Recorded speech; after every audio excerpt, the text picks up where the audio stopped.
Hello student, अब हम करते हैं लेसन नंबर 4 रोज नामचा जनरल एंट्री। ये सबसे इम्पोर्टेंट चैप्टर है पूरे जो अकाउंट्स का, मतलब ये पूरा अकाउंट का बेस है ऐसा हम कह सकते हैं। तो ये आपको सीखना जो है वो अनिवार्य है और ज़रूरी भी है।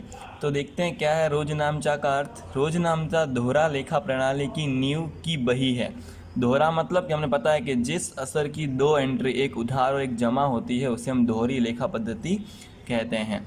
यह क्या है, यह जो है वो चोपड़ों की नींव है, मतलब सब बहियों की जो है वो आधार स्तंभ के समान है।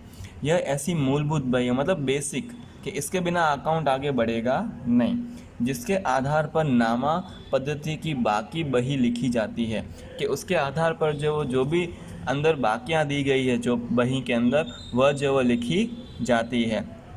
देखते हैं ये किस तरह से आया है। फ्रेंच शब्द जर का अर्थ होता है दिन, मतलब जर, इसको आधा आधा बांटा है, जनरल को जर किया है, उसका मतलब होता है दिन। उस पर से जनरल शब्द बना जिसका अर्थ होता है धंधे के दैनिक व्यवहार का लेखा। मतलब जनरल एंट्री मतलब क्या हो गया कि धंधे के दैनिक का व्यवहार का लेखा, अर्थात कि जनरल।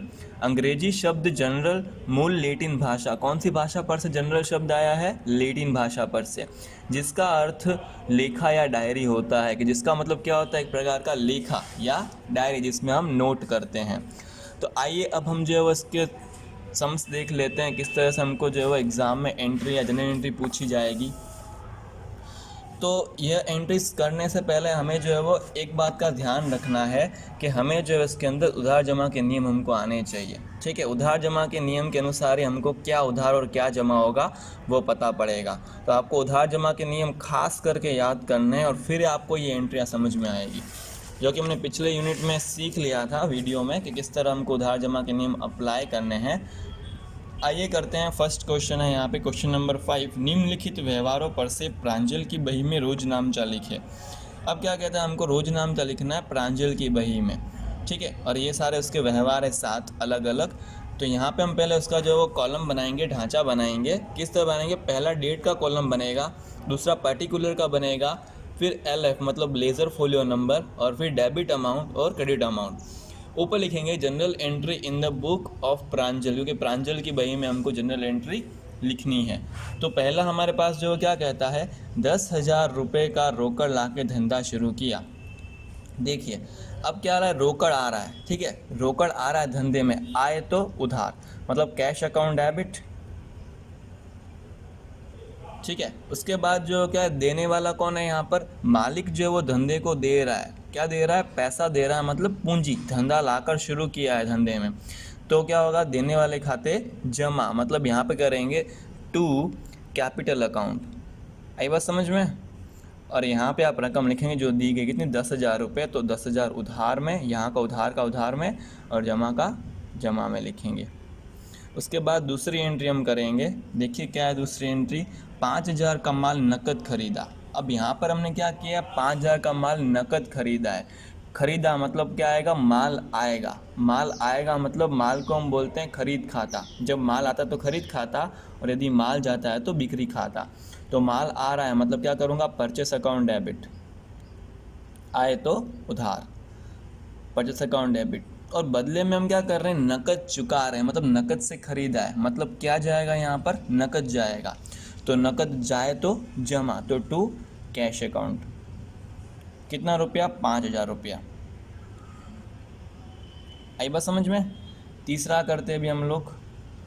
देखिए 8,000 का माल राजन के पास से साख पर खरीदा। अब 8,000 का हमने माल तो खरीदा, पर कैसा खरीदा है? साख पर। साख पर मतलब उधार पर खरीदा है। तो यहाँ पर हम राजन से खरीद रहे हैं, तो यहाँ पे एंट्री क्या करेंगे, खरीदा। खरीदा मतलब माल आ रहा है, तो आए तो उधार, तो परचेस अकाउंट डेबिट अगेन। दूसरा, यहाँ पर हम नकद नहीं चुका रहे हैं, हमको चुकाना चाहिए था नकद, परंतु उसने बोला उधार पर खरीदा है। मतलब जो क्या होगा कि जो है वो यहाँ पर राजन जो पैसे देने वाला होगा, तो देने वाले खाते क्या करेंगे हम लोग, जमा करेंगे। तो राजन खाते क्या होगा, जमा, टू राजन अकाउंट। कितना रुपया होगा? 8,000 रुपया। अगर नकद खरीदेगा तो यहाँ पे जाएगा नकद, और अगर नकद नहीं खरीदता है तो सामने वाले व्यक्ति का जो यहाँ पर हम लोग नाम लिखते हैं। फिर हमारे पास आता है चौथा, 2000 का माल धर्मादा में दिया। अब हमने जो है वो 2000 का माल धर्मादा में दिया है, ठीक है। अब धर्मादा हमारे लिए क्या होता है, धंधे के लिए खर्च होता है, ठीक है। तो खर्च खाते क्या करते हैं हम लोग, उधार करते हैं, मतलब डोनेशन अकाउंट डेबिट। दूसरा, अगर जो है वो हम लोग माल दे रहे हैं तो जा क्या रहा है, माल, मतलब माल जा रहा है तो हम क्या करेंगे, टू परचेस, क्योंकि खरीदे माल में से ही जो है वो माल की कमी होगी। कितना रुपया, 2000 रुपया। उसके बाद नेक्स्ट हमारे पास आता है 5th नंबर, शिवानी को 3000 का माल भेजने का ऑर्डर मिला है। अब शिवानी को हमको माल भेजना है, परंतु वो कंफर्म नहीं है, बोलता है 3000 का भेजना है, ऑर्डर मिला है। अब ऑर्डर तो हमारा क्या होता है, अनार्थिक व्यवहार होता है, तो हम इसके अंदर जो क्या करेंगे, इसकी एंट्री करेंगे नहीं। तो आप लिख देना यहाँ पे नो एंट्री, क्योंकि यह जो वो क्या है, अनार्थिक व्यवहार है, इस वजह से इसके अंदर कोई इसकी एंट्री होगी नहीं। छठा करते हम लोग, शिवानी ने ऑर्डर के अनुसार माल भेज दिया। अब हमने क्या किया, शिवानी को जो माल भेज दिया, मतलब शिवानी ने जो ऑर्डर दिया था वो कंफर्म हो गया है। तो अब हम क्या करेंगे, ऑर्डर के अनुसार माल भेजेंगे। तो माल भेजेंगे मतलब शिवानी कौन है, खरीदने वाली, तो माल क्या होगा, आएगा। तो करेंगे माल खाते उधार, आए तो उधार, परचेस अकाउंट डेबिट। और 2, शिवानी को भेजना है, तो शिवानी ने पैसे दिए नहीं, मतलब देने वाली है, तो देने वाले खाते क्या करेंगे हम लोग, जमा। तो टू शिवानी अकाउंट। कितना रुपया, 3000, जो ऊपर वाली एंट्री में था वो वाला, ठीक है। अब लास्ट एंट्री में करनी है यहाँ पर 2500 का जीवन बीमा प्रीमियम के भरे। अब यहाँ पे देखो 25 रुपये हमने भरे, मतलब पैसा क्या हो रहा है, जा रहा है, ठीक है। तो पैसा जाएगा तो जमा करेंगे, परंतु बीमा प्रीमियम वैसे हमारे लिए जो लाभ कराता है, परंतु धंधे में जब पैसा जाता है और उसका लाभ तुरंत नहीं मिले तो उसे हम खर्च कहते हैं। तो यहाँ पे इंश्योरेंस प्रीमियम क्या हो जाएगा, खर्च। तो हम क्या करेंगे, खर्च खाते उधार, मतलब इंश्योरेंस प्रीमियम अकाउंट डेबिट। और बदले में क्या चुकाया, क्या चुकाएंगे हम लोग, कैश, जाए तो जमा, नकद खाते जमा, टू कैश अकाउंट। कितना रुपया, 2500,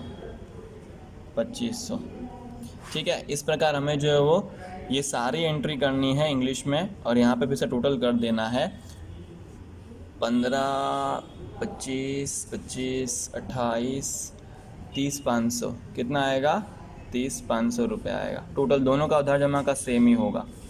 आई बात समझ में। तो इस प्रकार हमको जो है वो जनरल एंट्री करनी है और आप करेंगे। उसके बाद मैं जो होमवर्क भेजूंगा वो भी आपको इसी तरह समझ कर जो है वो उधार जमा के नियम के अनुसार करने पड़ेंगे। Thank you.